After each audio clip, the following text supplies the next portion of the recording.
Hai Sobat JDIH, kita berjumpa lagi di segmen Si Hulu, Sinau Hukum dan Pemilu JDIH KPU Kota Mojokerto. Bersama saya Imam Bukhari, anggota KPU Kota Mojokerto, Divisi Hukum dan Pengawasan. Dalam Si Hulu edisi keempat ini, saya akan membahas tentang jumlah kursi dan daerah pemilihan.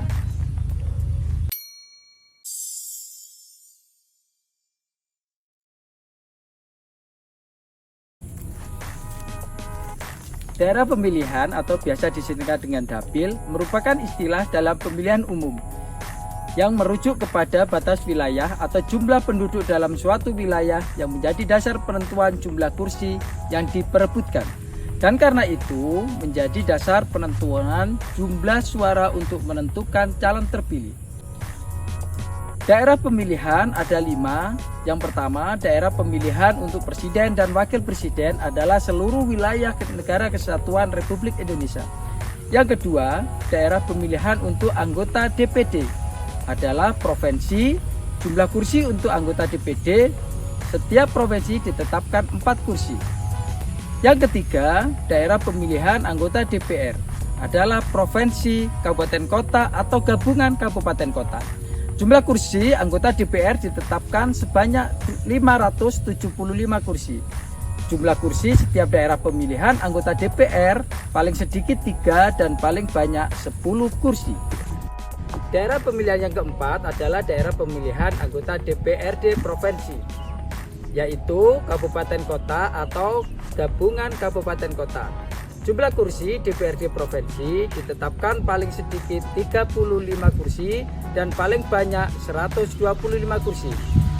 Jumlah kursi di setiap daerah pemilihan anggota DPRD provinsi paling sedikit 3 dan paling banyak 12 kursi.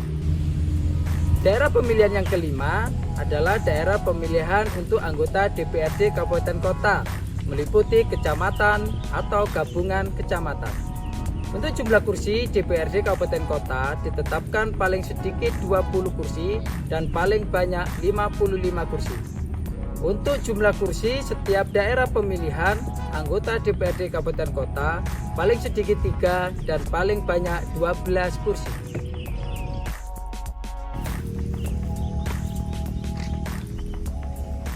Berdasarkan pasal 185 Undang-Undang 7 tahun 2017 tentang pemilu, penyusunan daerah pemilihan anggota DPR, DPRD provinsi, DPRD kabupaten kota harus memperhatikan 7 prinsip. Yang pertama, prinsip kesetaraan nilai suara. Yang kedua, ketaatan pada sistem pemilu yang proporsional. Yang ketiga, proporsionalitas. Yang keempat, integritas wilayah. Yang kelima, berada dalam cakupan wilayah yang sama.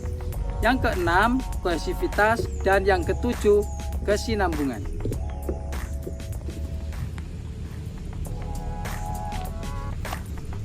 Nah, Sobat JDIH, itu tadi kita sudah membahas mengenai jumlah kursi dan daerah pemilihan. Tetap semangat, sampai jumpa lagi pada segmen Si Hulu, Sinau Hukum dan Pemilu JDIH KPU Kota Mojokerto. Salam JDIH.